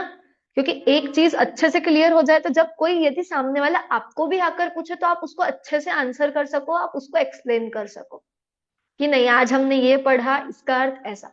आपको भी सामने वाला कोई ऐसा प्रश्न पूछ सकता है, तो आपको भी उसका उत्तर देते आना चाहिए, है ना? चलिए, और किसी को कोई क्वेश्चंस? जिनके अभी वीडियो बंद है उनमें से किसी को?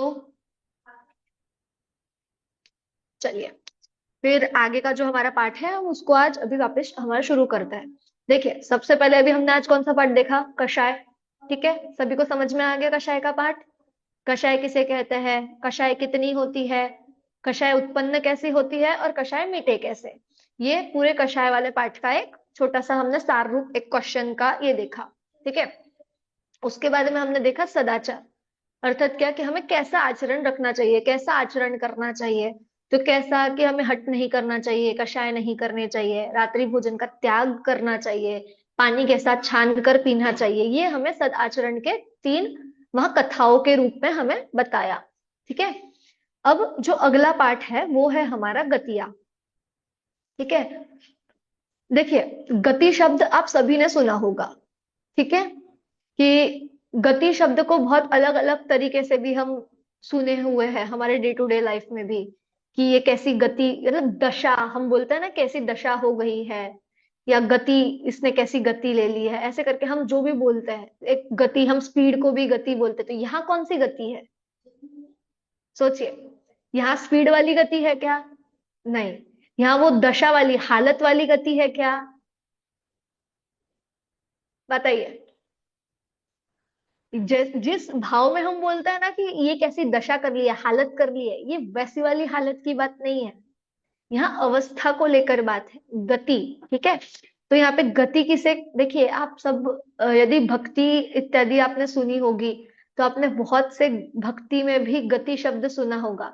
जैसे एक भक्ति की पंक्ति मुझे भी याद आ रही है, हमने तो घूमी चारों गतिया, न मानी जिन वाणी की बतिया। ठीक है, क्या कि हमने तो घूमी चारों गतिया, न मानी जिन वाणी की बतिया। क्या कहा इसमें कि हमने ये जो चारों गतियां, मतलब देखिए चारों गतियां बोलने से आपको ये तो पता चल गया कि गतियां कितनी होती है, गतियां 4 होती है। 4 अभी हमने क्या पढ़ी थी? कषाय। और अब यहाँ 4 क्या आ गई? और गतियां। देखिए, आप लोगों को ये भी याद रखना है, नंबरिंग याद रखना भी बहुत बड़ी बात है, कि पाप कितने होते हैं? तो 5। कषाय कितनी होती है? 4। गतिया कितनी होती है? 4, है ना। ये सब चीजें भी याद रखते चलिए आप, जो नंबरिंग वाली चीजें हैं। तीर्थंकर कितने होते हैं? 24। ठीक है, 24। ये सब चीजें हमें याद रखते हुए चलना है। अब यहाँ पे बात आई कि गतिया कितनी होती है? 4। क्या थी? कि हमने तो घूमी चारों गतिया, कि हम अर्थात कौन? मैं, है ना। वरना हम क्या करते हैं कि मुझे छोड़कर बाकी सब, अपने आप को तो गिनते ही नहीं है। पर यहाँ पे बात किसकी आ रही है? हम, अर्थात मैं भी और सब, है ना। तो हमने क्या किया है? चारों गतियां घूमी है। जो भी आगे हम पढ़ने वाले हैं कि कौन सी 4 गतियां है, कि चारों गतियां घूमी। और क्यों घूमी तो उसका रीजन बता दिया, कि न मानी जिनवानी की बतिया, कि जो जिनवानी ने हमें बात बताई है, जो जिनवानी हम कहते हैं ना, जिनवानी को माँ बोला है, कि जो माँ है वो अपने बच्चे को कैसे सीख देगी? अच्छी ही सीख देगी। ठीक है, अच्छी ही बातें बताएगी। तो वैसे ही जो जिनवानी माँ हमें बता रही है, हमारे हित की बात बोल रही है, वो हमने नहीं सुनी। इसलिए हमने क्या किया? चारों गतियों में हम घूमे हैं। अब यही हमें इस पाठ में देखना है कि आखिर 4 गतियां कौन सी है, वो उनके नाम क्या है, फिर उनकी परिभाषाएं क्या है, फिर हम उस गति में क्यों जाते हैं, हर एक का रीजन भी होगा। तो वो सब चीजें हमें यहाँ देखनी है। फिर चारों गतियों में से कौन सी गति श्रेष्ठ है, वो सब चीजें हम इस पाठ में देखने वाले हैं। चलिए, तो सबसे पहले गति किसे कहते हैं? ठीक है, तो गति किसे कहते हैं? तो जीव की अवस्था विशेष को। ठीक है, यहाँ पे क्या है कि जीव की अर्थात यहाँ सब अपनी अपनी लेना। ठीक है, कि जीव की अर्थात जीव कौन है? मैं जीव हूं। ठीक है, और बाकी सब भी जीव है, पर अभी हम क्या करें? अपने आप को लेकर चले, कि जीव की अवस्था विशेष को। अवस्था यानी जो उसका अभी दशा है, जो हालत है। ठीक है, उस अवस्था विशेष को क्या कहते हैं? गति कहते हैं। ठीक, अब गतियां कौन कौन सी है? सबसे पहले मनुष्य गति, त्रियंच गति, नरक गति और देव गति। ठीक है, याद हुए नाम?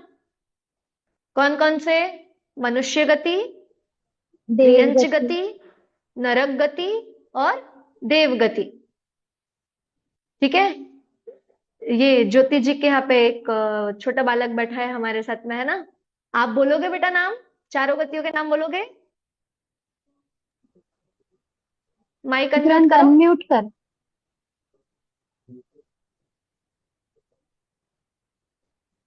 मनुष्य गति, तिर्यंच गति, देव गति, नरक गति।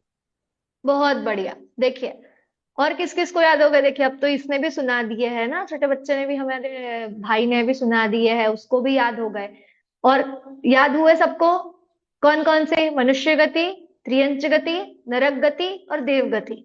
आस्था, कौन कौन सी गतियां है? चार। मनुष्य गति, देव गति, त्रेता गति, नरक गति। हाँ, चंदन जी बोलिए। मनुष्य गति, तिर्यंच गति, नरक गति और देव गति। हाँ, वैशाली जी। मनुष्य गति, त्रियंच गति, देव गति, नरक गति। हाँ, बहुत बढ़िया। तो सभी को चार नाम याद हो गए पूरे अच्छे से? नैना जी, आप सुनाएंगे चार नाम? मनुष्य गति, त्रियंच गति, देव अपना नरक गति और देव गति। हाँ, अनीता जी, आप सुनाएंगे?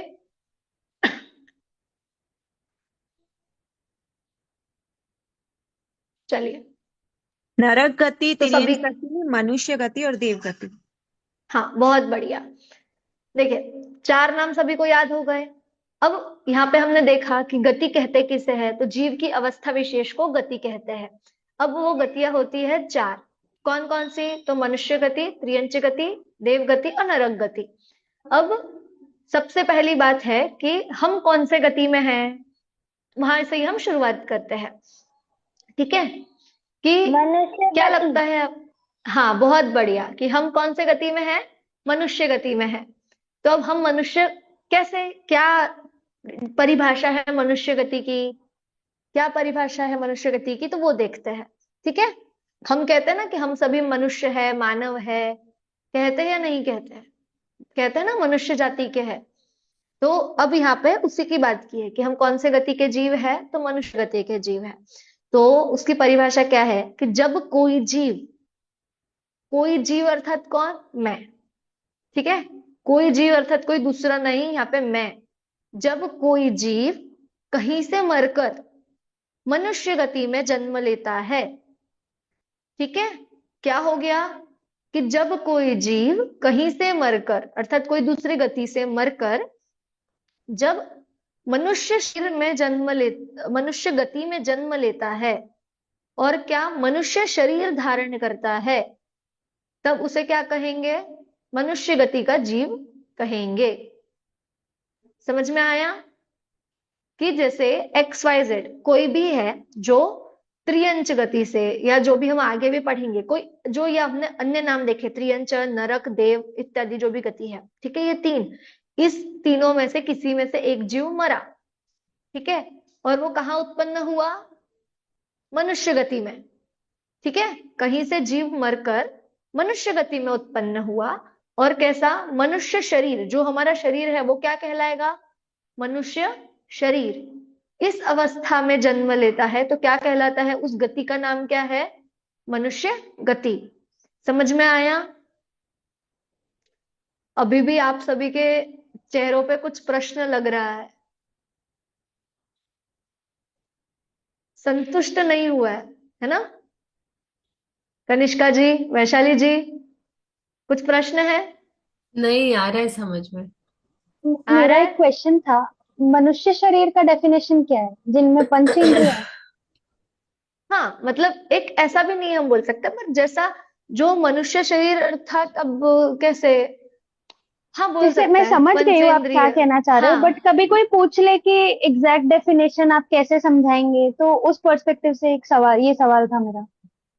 हाँ, नहीं, फिर हम बोल सकते हैं कि जो पंचेंद्रिय, जैसे अभी हम जो पूरे, एक जो हमारा शरीर दिखता है एक, ठीक है, उस शरीर में जो जन्म ले वो पंचेंद्रिय, मतलब मनुष्य गति, ठीक है, मनुष्य गति का जीव। अब जैसे कोई जीव, यदि अब हम आगे भी देखेंगे ही, और कि कुत्ता, गाय, इन सब में भी जीव तो है ही ना, अब उस पे उत्पन्न लेगा तो वो अलग गति का जीव कहलाएगा, है ना? पर जो हमारा ये जो शरीर है, एक जो स्ट्रक्चर है बॉडी का, जैसे हम बोलते हैं दो हाथ, दो पैर, आंख, नाक, कान पूरा होना, वो सब जो चीजें है वो होता है मनुष्य गति का शरीर। ठीक है, चलिए। तो अब ये चीज तो हो गई हमारी मनुष्य गति की। ठीक, तो अभी आप है, मैं हूं, हम सभी है, हम कौन से गति के जीव है? मनुष्य। हाँ, हम सभी कौन से गति के जीव है? मनुष्य गति के जीव है। अब यदि जो हमारा छोटा भाई यहाँ बैठा है, अब वो मुझसे प्रश्न करे या हमसे प्रश्न करे कि दीदी फिर जो कुत्ता, गाय, बैल आदि ये सब दिखते हैं, वो भी तो हमें इसी गति में दिख रहे हैं, है ना? हमारे साथ में ही दिख रहे हैं ना वो भी। तो वो कौन से गति के जीव हुए? बताइए, मनुष्य गति के जीव है क्या वो भी? नहीं। नहीं ना। तो वो कौन से गति वो के जीव त्रियंच है। कहलाएंगे?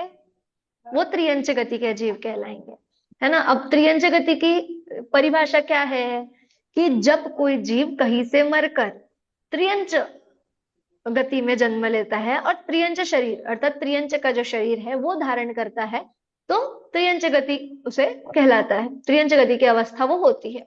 ऐसे ही आप सभी, मतलब क्या करना है हमें, एक मनुष्य गति की जगह त्रियंच गति, देव गति, नरक गति, है ना? समझ में आ रहा है सभी की परिभाषा में कितना फर्क है? बस नाम मात्र का फर्क है, बाकी सब यही है कि जीव कहीं से मरकर उस गति में, उस शरीर रूप अवस्था में जन्म लेता है तो वो उस गति का जीव कहलाता है। अब कैसा, तो हमें दो गतियां तो हमारे आंखों से दिख जाती है, एक तो मनुष्य गति और एक दूसरी कौन सी दिखती है हमें? त्रियंच गति। ठीक है, जो हमारे सामने प्राणी इत्यादि दिखते हैं, यहाँ तक कि हम कहे तो हवा, पानी इत्यादि ये सब जो चीजें भी आ जाता है थोड़ा, ये सब कहाँ चल जाता है? त्रियंच गति में। ठीक है, अब और आगे बात करें तो तीसरी गति हमारी कौन सी है, या हम बात करें कि दो तो हमें आंखों से दिखाई दे रही है, बाकी की दो कैसी है? जो हमें दिखाई देने वाली नहीं है। ठीक है, वो कौन कौन सी है? तो देव गति और नरक गति। ठीक है, अब उसमें भी देखा जाए तो एक सुख रूप है और एक दुख रूप है। यदि हम थोड़ा जो अभी हम समझते हैं उस भाषा में बोले तो स्वर्ग कैसा लगता है हमें? सुख रूप लगता है, और नरक कैसा लगता है? दुख रूप लगता है। पर अभी हम इस पाठ में यही देखेंगे कि जो चारों गतियां है ना वो कैसी है? दुख रूप ही है। अब आगे की जो है नरक गति है, नरक गति का वर्णन यहाँ पे कैसा किया है देखिए आप। नरक गति का वर्णन अभी आगे हम जब कोर्स में छेड़ाराजी ग्रंथ भी पढ़ेंगे ना, तो वहां पे नरक गति का बहुत ही अच्छा सरल तरीके से वर्णन किया गया है, नरक गति का, देव गति का इत्यादि। तो यहाँ पे इस पाठ में हम इतना जानेंगे कि नरक गति कैसी होती है। नारकी जीव, सोचिए जब कोई झगड़ा करते हुए दिखे हमें बिल्कुल, तो हम क्या कहते हैं? एक तो कहते हैं कि कितना कुत्ते बिल्लियों जैसा झगड़ रहे हो, है ना, सीधा त्रियंच गति के जीवों जैसा। या फिर हम क्या कहते हैं कि नारकियों जैसा झगड़ रहे हो, है ना? तो ये जो मार धाड़ वाली चीजें होती है, ये सब चीजें कहाँ होती है? नरक गति में, कि जहां हमेशा एनी टाइम क्या चलता है? मार काट ही मची रहती है, कि तुम मुझे मारो, मैं तुम्हें मारूं, इसको काट, उसको काट, यही सब चीजें जहां चलती होती है वो होती है नरक गति। एक हम सरल भाषा में देखें तो सिंपल। अब और कैसी होती है कि वहां कैसा होता है पता है? बहुत गर्मी होती है, जितनी गर्मी हमें लगती है ना आज, इतनी नहीं। जब लोहे का गोला हो वो भी पिघल जाए, इतनी गर्मी वहां नरक में होती है। और नरक कितने कहे गए हैं? तो 7 नरक कहे गए हैं। ठीक है, 7 नरक कहे गए हैं। हर नरक जैसे जैसे नंबर बढ़ता जाता है, जैसे 2, 3, 4, 5, 6, 7, 7वें नरक की तो वेदना ही मत पूछो, है ना, कहीं हम बता भी नहीं सकते उतनी वेदना। तो हर इसमें लेवल बढ़ता जाएगा। पर कैसी नरक में कैसी गर्मी होती है? लोहे को भी जो पिघला दे, हम तो सिर्फ बर्फ को पिघला दे उतनी ही गर्मी में रह रहे हैं। ठीक है, पर वहां कैसी गर्मी है कि जो लोहे को भी पिघला दे, इतनी गर्मी है। और कैसी, जो यहाँ पे नदियां बहती है, वहां कैसी नदियां बहती है? खून की नदियां बहती है। ठीक है, और क्या होता है? गर्मी तो होती ही है, अभी ठंडी का सीजन चल रहा है, तो हम तो थोड़े से तापमान थोड़ा सा गिरा तो क्या स्वेटर, रजाई, कंबल सब निकल जाते हैं। पर वहां ऐसा कुछ नहीं है, वहां ठंडी भी जैसी लोहे को गिराने वाली, लोहे को पिघलाने वाली है, वैसे ही वहां ठंडी भी बहुत ज्यादा है। ठीक है, तो ऐसा जहां पे हो कि ठंडी इतनी है, गर्मी इतनी है, हमेशा मारकाट मची हुई है, तो वो गति कौन सी होगी? नरक गति। समझ में आया? समझ में आया? चंदन जी, वैशाली जी, देखिए अभी मैं आपको जो बता रही हूँ उसके बाद आपका भी एक काम है कि आप जो आपको पीडीएफ ग्रुप में भेजी हुई है आप वो एक बार पढ़िए, ठीक है? आप वो पढ़ेंगे। अभी मैं तो आपको किसी पर्टिकुलर जो शब्द है उनसे नहीं, आपको समझ में आए ऐसे भाषा में अभी आपको मैं बता रही हूँ। पर आप जब पाठ को भी पढ़ेंगे तब आपको और चीजें अच्छे से समझ में आएगी। और आपको यदि फिर जब कुछ शब्दों को लेकर या कुछ चीजों को लेकर डाउट हो तो आप अगली कक्षा में उसे पूछिए, है ना? हम यहाँ पर क्योंकि अभी बुक की पीडीएफ खोल के तो नहीं बैठे, हम बुक से तो नहीं पढ़ रहे हैं। उस पाठ में क्या आया है मैं आपको मुख्य मुख्य चीजें वो चीजें बता रही हूँ। तो आपका कर्तव्य है कि आप क्लास होने के बाद तुरंत ही 2 मिनट में आप पाठ को एक बार देख लीजिए कि आज हमने ये चीजें पढ़ी है। तो आप एक बार जो पीडीएफ है उससे आप वो चीजें पढ़ लीजिए ताकि आपको वो चीजें और अच्छे से याद रहे, ठीक है? चलिए, तो अभी हमारी क्या बात हुई? नरक गति की। सभी को समझ में आया? थोड़ा दुख लगा नरक गति में? मतलब यहाँ सोचिए हम थोड़े से मार काट से ही इतना परेशान हो जाता है, तो जब वहां पूरा टाइम मार काट चलती है तो सोचिए कैसा दृश्य होगा। कहीं कहीं मंदिरों में नरक गति के वीडियोस, क्लिप्स इत्यादि दिखाए जाते हैं, है ना? कि नरक गति का वर्णन कैसा है, नरक गति का दृश्य कैसा है। आपको यूट्यूब वगैरह पर भी बहुत मिल जाएंगे, आप सर्च करेंगे यदि तो आप देखिए कि कैसा होता है। तो एक लगता है अब कोई ऐसा बोले तो किसी को प्रश्न हो कि फिर नरक गति से तो मनुष्य गति अच्छी है, बताइए। या त्रियंच गति के जो हम दुख हमारे सामने देखते हैं कि खाने के लिए दर दर भटकना पड़ रहा है, हमें तो क्या है, बना लो, जब भूख लगी तब हाथ है, बना लो खा लो, जितना खाना है उतना खा लो। परंतु त्रियंच गति में वही दुख हमें कितना दिखता है। अब यदि हम और बात करें तो हम क्या करते हैं, खाना ऐसे ही छोड़ देते हैं। बताइए छोड़ना चाहिए या नहीं छोड़ना चाहिए? अब त्रियंच गति में कितने जीव है जिनको खाना मिल नहीं रहा है और हम क्या करते हैं, खाना ऐसे ही फेंक देते हैं, छोड़ देते हैं। इसीलिए कहते हैं कि अपने थाली में उतना ही लीजिए जितना हम खाए, है ना? झूठा ना छोड़े, इसीलिए कहा जाता है। अब त्रियंच गति के और भी यदि हम दुख देखें तो त्रियंच गति में और कैसा होता है, बंधन का कितना दुख है। आप तो अभी पूरे अपने आप स्वतंत्र हो, मुक्त हो, आपको जहां जाना है जब जाना है आप जा सकते हो। पर सोचिए गाय इत्यादि होते हैं, जो होते हैं जिन्हें बांध कर रखा जाता है, उनका दुख सोचिए। जितनी रस्सी लंबी होगी उतने ही दूर चल पाएंगे, उसके बाद क्या करते हैं, उसे खींचते हैं कि हम इससे आजाद हो जाए। उनका दुख हमें दिखता है, आंखों से हम देख सकते हैं वो दुख।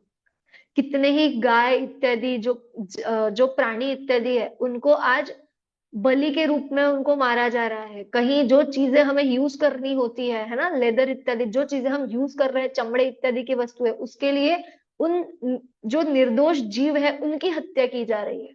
किसके लिए? तो हम मनुष्यों के लिए, ताकि हम उसका उपभोग कर सके, हम उसका यूज कर सके। हमारे कारण उन जीवों की हत्या हो रही है। जो मेकअप आदि का जो चीजें होती है, हम क्यों लिपस्टिक इत्यादि जो मेकअप की जो प्रोडक्ट्स आते हैं उनका क्यों त्याग करवाते हैं? क्यों? क्योंकि उस कारण से उन जीवों की हत्या हो रही है ना? तो क्या यदि हम वो चीजें बंद कर दे या बंद करे या कम करे तो उन जीवों की हत्या कम होगी या नहीं होगी, बताइए। ये सब दुख कैसे है आप, ये तो हमें दिखते दिखते। अब जो पशु पक्षी इत्यादि है उनका सोचिए, कहाँ वो पेड़ पे अपना घोंसला बनाते हैं, कितनी बार क्या होता है उनके बच्चों के अंडे नीचे गिर जाते हैं। क्या कर सकते हैं? कुछ नहीं कर सकते वो लोग। यही यदि हमारे बच्चा किडनैप हो जाए या कहीं गिर जाए, किडनैप तो बहुत दूर की बात है, यदि गिर जाए, एक पलंग से गिर जाए तो कितना दुख होता है, उससे कहीं चोट लग जाए तो। और सोचिए वहां कितना दुख हो रहा है, कितना मारा जा रहा है। यहाँ कुत्ता आ जाए तो हम पत्थर उठा के लकड़ी से उसे पीटने लग जाते हैं, मारने लग जाते हैं, भगा देते हैं। सोचिए उस कुत्ते के जगह जैसा वो जीव है वैसा ही तो मैं भी जीव हूं, मेरे जैसा ही तो वो भी जीव है। यदि आप आए और पत्थर मार के कोई आपको भगाए, सोचिए, आप तो बोल सकते हो परंतु वो तो बोल भी नहीं सकता। तो उस गति का दुख सोचिए, कितने दुख है उस गति में। यहाँ पे हम सब ये चर्चा क्यों कर रहे हैं, उन दुखों का वर्णन क्यों कर रहे हैं, हर गति का क्यों देख रहे हैं? क्योंकि जब आखिरी में हमें ये प्रश्न आएगा ना कि कौन सी गति अच्छी है, या क्यों हम कहते हैं कि इन चारों गतियों में हमें नहीं जाना है,